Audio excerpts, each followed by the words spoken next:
जय जिनेंद्र. पूर्णार्घ जैन ग्रंथवाचन वर्ग 5 भाग 73. 4. जैन साहित्यात सामाजिक जीवनाचा मार्ग. वैयक्तिक व सामाजिक जीवनातील मांगल्याच्या आराधनेसाठी जैन साहित्य सदाचाराचा मार्ग स्वीकारते.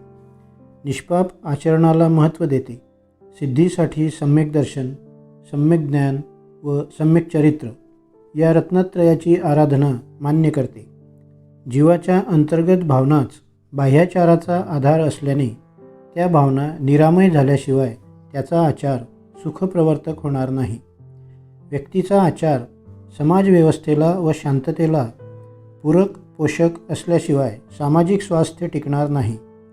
कृत्रिम उपाय चिरकालीन शांतता प्रस्थापित करू शकणार नाही. त्यासाठी मनप्रवृत्तीच निष्पाप, निरामय व शांत होणे आवश्यक आहे.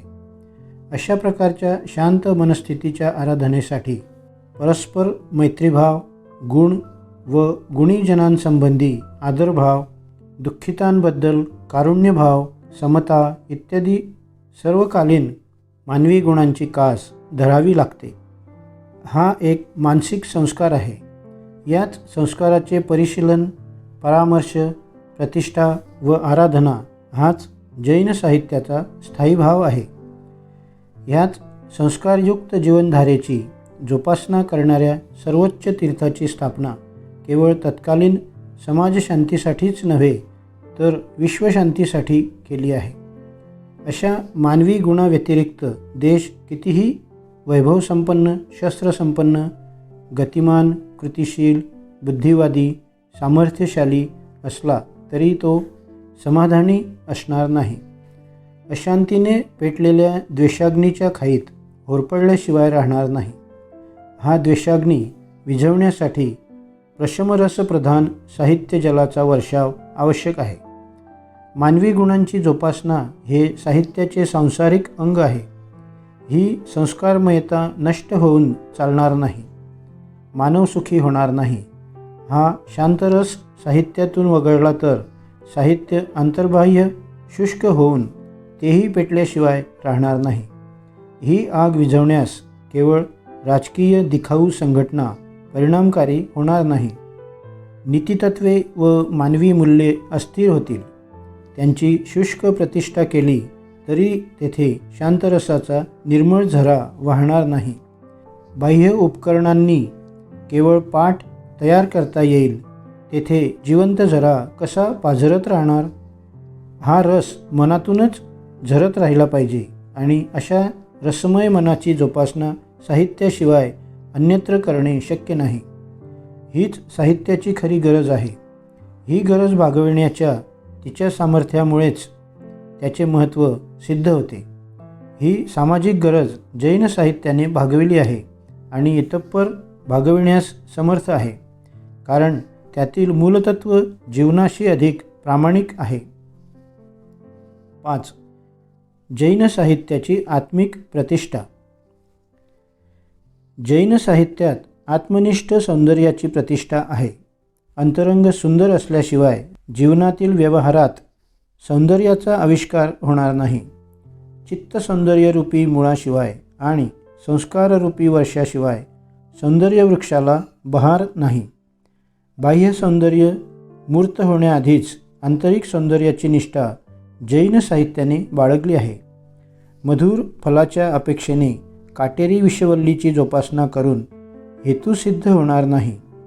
जैन साहित्याची ही अंतर्गत चेतना ज्याच्या भौतिक दृष्टीला पेलत नाही त्याला त्या साहित्याचा आस्वाद घेता येत नाही. रसास्वादन न घेताच त्यावर काही जण जहरी टीका करतात. त्यांना त्यातील जागतिक जीवनाची निष्ठा कळत नाही, म्हणून त्या साहित्याला पारलौकिक किंवा परके मानून ते स्वतः वंचित राहतात. जैन साहित्य सामाजिक जीवनाची आणि ऐहिक भावनांची कदर करीत नाही असे मुळीच नाही. मात्र ते फक्त तेच व तेवढेच करून थांबत नाही हे खरे आहे.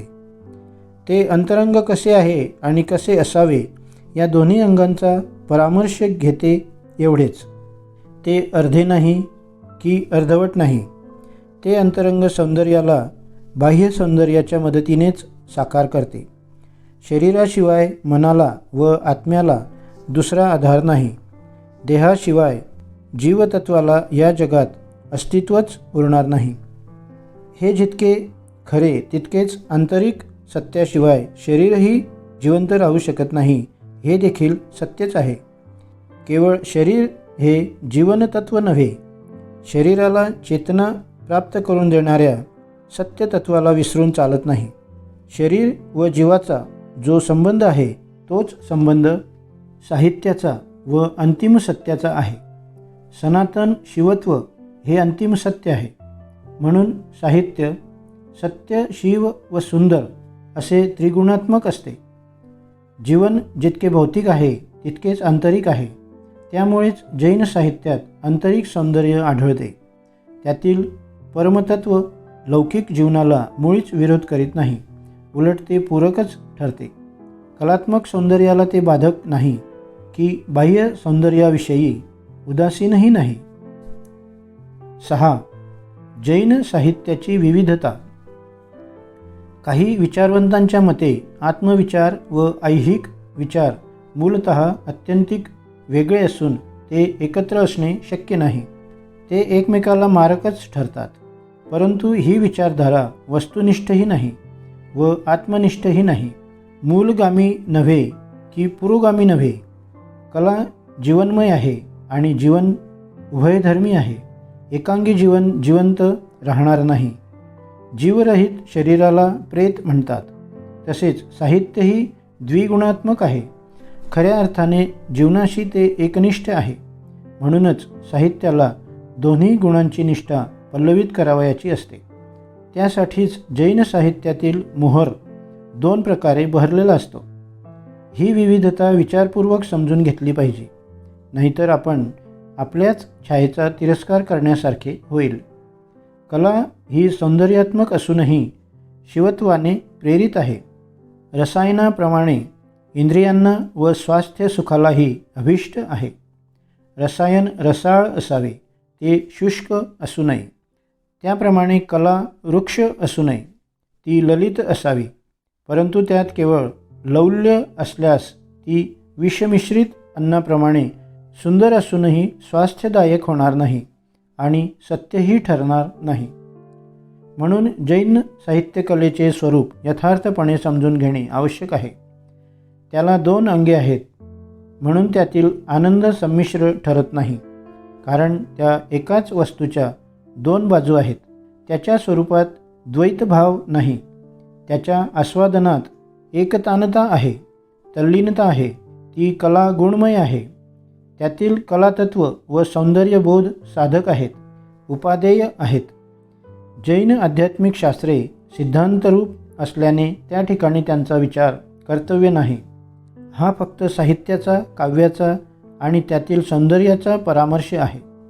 जैन संस्कृती, कला आणि साहित्य यांचा इतिहास पाहता असे स्पष्ट दिसते की या परंपरेतील कलाकार केवळ शुद्ध तत्वामध्ये विलीन होत नाहीत, जागतिक जीवनाशी उदासीन राहत नाहीत.